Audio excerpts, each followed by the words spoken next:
Indigents and the poor receiving inpatient care and treatment in public medical facilities or hospitals will be spared payment obligations care of government's newly hatched healthcare plan. Dubbed zero balance billing, the operative word or rather number in such phrase is zero, as our Bien Manalo reports. They say it's expensive to get sick in the Philippines, so it's practically forbidden to get sick. But due to the directive of President Ferdinand R. Marcos Jr. in his fourth State of the Nation address, it's certain that patients in public hospitals will no longer have to pay for their basic accommodation. That's through the Zero Balance Billing Initiative. Ginagawa natin lahat para matulungan kayo na magpapagaling at lumakas. Itinuloy na po natin ang Zero Balance Billing. Libre po. Ibig sabihin, ang serbisyo sa basic accommodation sa ating mga DOH na ospital, wala nang babayaran ang pasyente dahil bayad na ang bill ninyo. Uulitin ko, wala nang kailangan bayaran ng pasyente basta sa DOH ospital dahil bayad na po ang bill ninyo. And as an additional help, the processing of the medical assistance to indigent and financially incapacitated patients program will also be placed in the eGov app. This is to make every step in providing medical assistance more unified, faster, transparent, and accessible. So actually, nag-umpisa na kami no balance billing nung May 14 at kaya namin. So tuloy-tuloy na yan. All the 83 hospitals will be doing no balance billing. Tulong din dyan yung MAIFIP program, Medical Assistance for Indigent and Financially Incapacitated Patients. For Jocelyn, who has been undergoing dialysis for almost a year, this is a big help for them. Aside from dialysis, she also consults at the hospital for her other illnesses.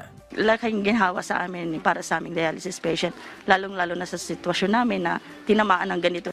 Children's vaccination will also be increased along with the strengthening of their Purok Kalusugan program, and with the aim of providing equal health services, especially in geographically isolated and disadvantaged areas or GIDAs or remote and vulnerable communities. DOH has added doctors to municipalities and cities throughout the Philippines.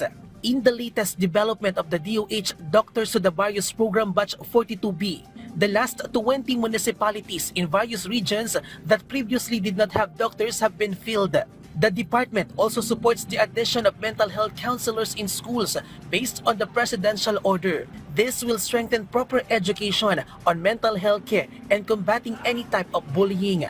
DOH will support the Department of Education, Commission on Higher Education, and TESDA in this.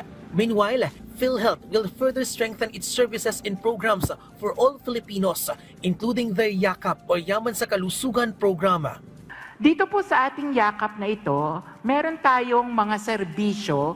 Una, libreng konsultasyon at saka check-up. Pangalawa, meron po itong kasama na 13 laboratorio na libreng makukuha rin.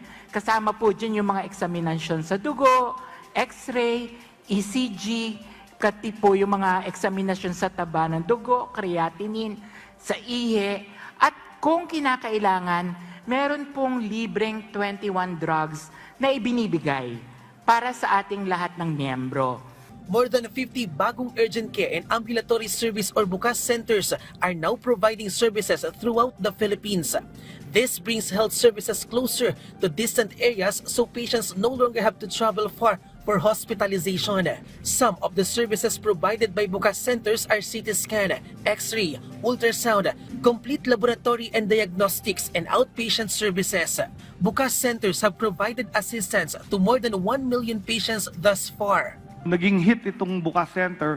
Ngayon, 53 na yan, meron pa kaming ipapatayong almost 31 this coming year. Nasa GAA na. So again, napondohan yan. So dadami pa yan so that it will be available all over the country.